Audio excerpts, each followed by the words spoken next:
since I could start talking, I always loved connecting people to each other. I loved to introduce my friends to each other and always loved to be a bridge amongst different parties, especially during chaotic times.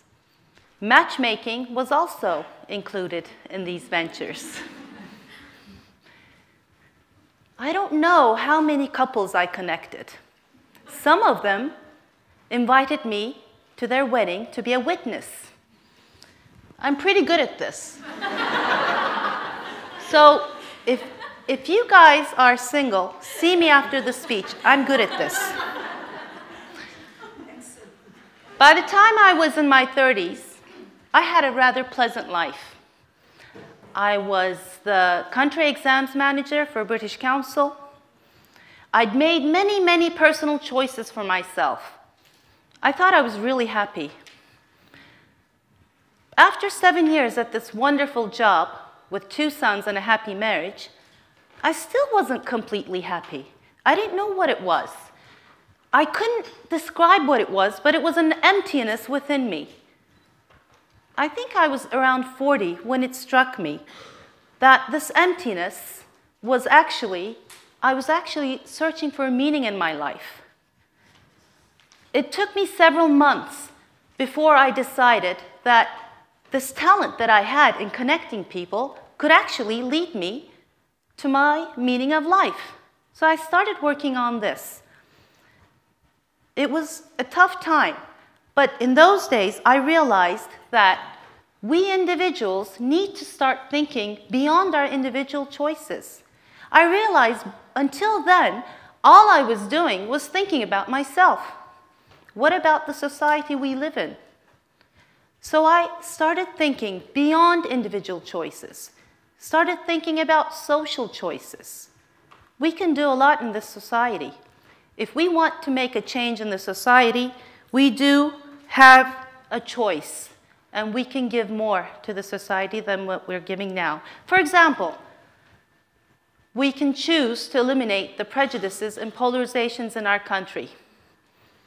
It breaks my heart to see that the Turkish society is divided along cultural lines. And the rift is growing day by day. I'm 49 years old today, and I can tell you, polarization is not a new phenomenon in Turkey. But I'm also able to tell you, it's never been so bad, at least in my lifetime. So in those days, in 2007, when I started thinking about this, the lines were not as concrete as they are today. Even those blurred lines were enough to frustrate me. I was so frustrated. I was living in my own community.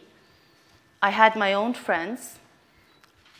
I didn't like to be with anyone different from me. Even that time, even those blurred lines were so frustrating me, this frustration turned into a passion, slowly. Slowly, this turned into a passion. And I said, I got to do something about this. What can I do? I have the talent. I'm good at it. A lot of couples got married because of me. A lot of friends sorted out their disputes thanks to me. So I said, why don't I do it? I have the talent, I have the skills, I have the will. Now I have to find the way. God has an interesting way of bringing you the tools when you set your heart and mind on something.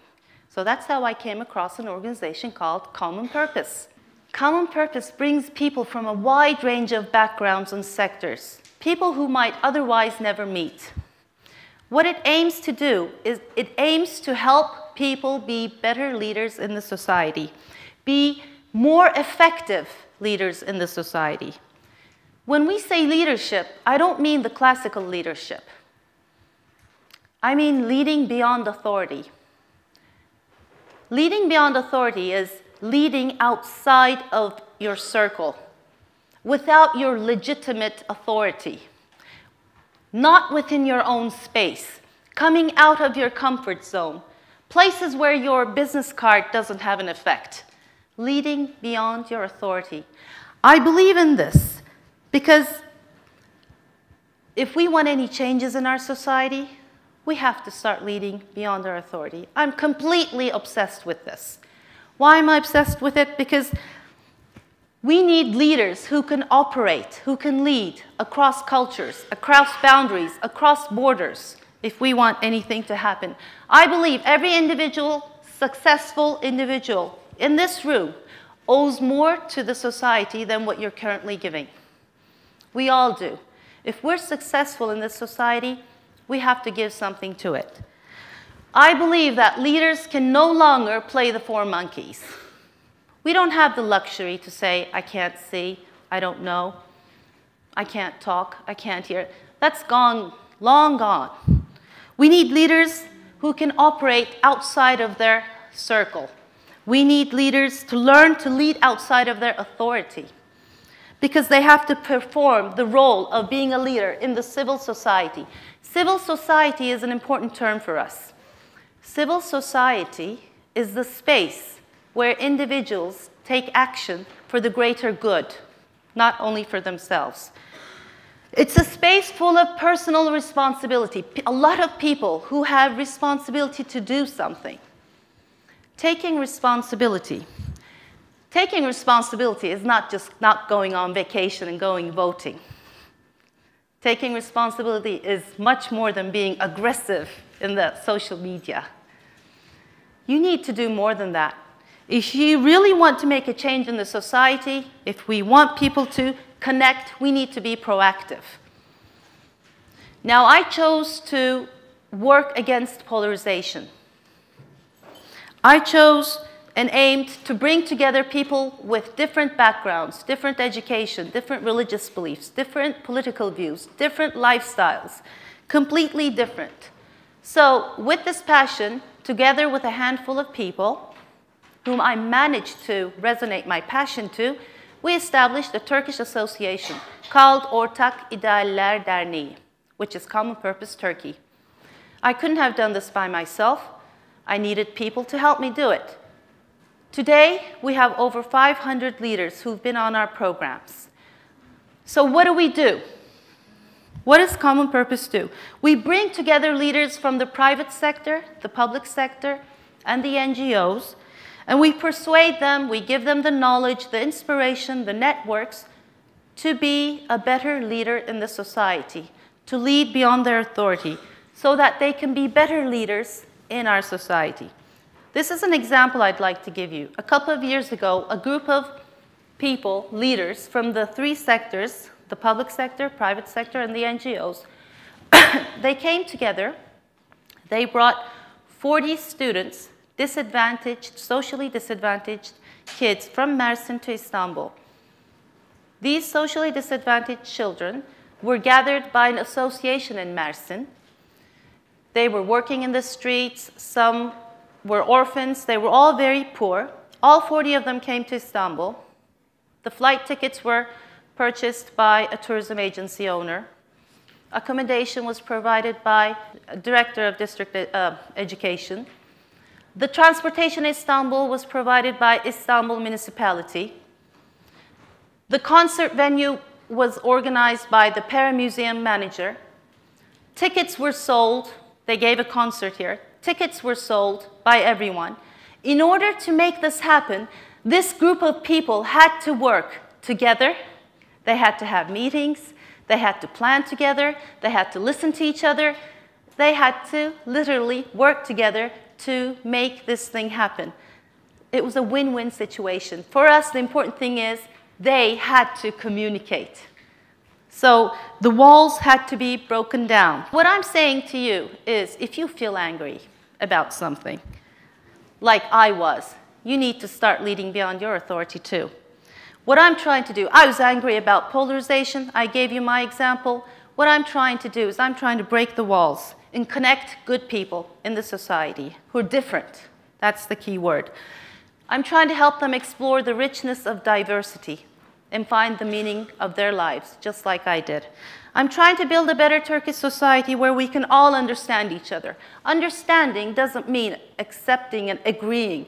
You're not giving in any of your principles if you understand. And you won't be any less if you show empathy to the other. Trust me. What about you? How can you start leading beyond your authority? The first thing you need to do is you need to broaden your horizons. Imagine you're a football player, a soccer player. You're out in the field. If you only can see 2 meters around you, how are you going to play the game? You have to reach out, stretch your vision, and see what's going on outside of your circle. You might all be very comfortable in your little circles. Step out, look what's going on outside, and see if you find something that really annoys you, that touches your heart. That means you've found your passion. And when you've found your passion, you need to act on it. You need to follow your passion. As a scholar said, if you don't have a goal in life, follow your passion, that'll take you to your goal. The next thing you need to do is you need to find people to help you, because you can't do anything by yourself. You need teamwork. Don't forget, nobody has to listen to you. The one big mistake that many NGO people do is, I'm doing something good. They need to understand. Nobody has to understand. You need to find ways to convince other people to follow you. The next thing you need to do is you need to be prepared to start working and communicating with people who are not like you. Even if you don't like them, even if you've got any previous prejudices against them, you need to accept the fact that you need to work together. Also, you need to know when to act, how fast you need to go, and when to go faster and when to slow down. Because using time and timing cleverly is crucial, especially during chaotic times. But the most important thing is you need to want to make a change. Because if you don't want to make a change, you can't do it. Sometimes it takes too long. Sometimes it's painful. That's why you need to really want to do this. I've tried to explain to you the reasons why I wanted to do this and why I took this path, but I can't miss out Martin Luther King's saying in his big speech of I Have a Dream. He says the people he can't forgive are not the bad people, but the good people who've done nothing. So I decided that I don't want to be just a good person who does nothing. Instead, I want to help build a society where everyone learns to live together in great harmony. What about you? Are you going to start thinking beyond your personal choices and start thinking about social choices? I hope you do after this. And I do hope you all lead beyond your authority or follow someone who's leading beyond his or her authority. So thanks for listening to me.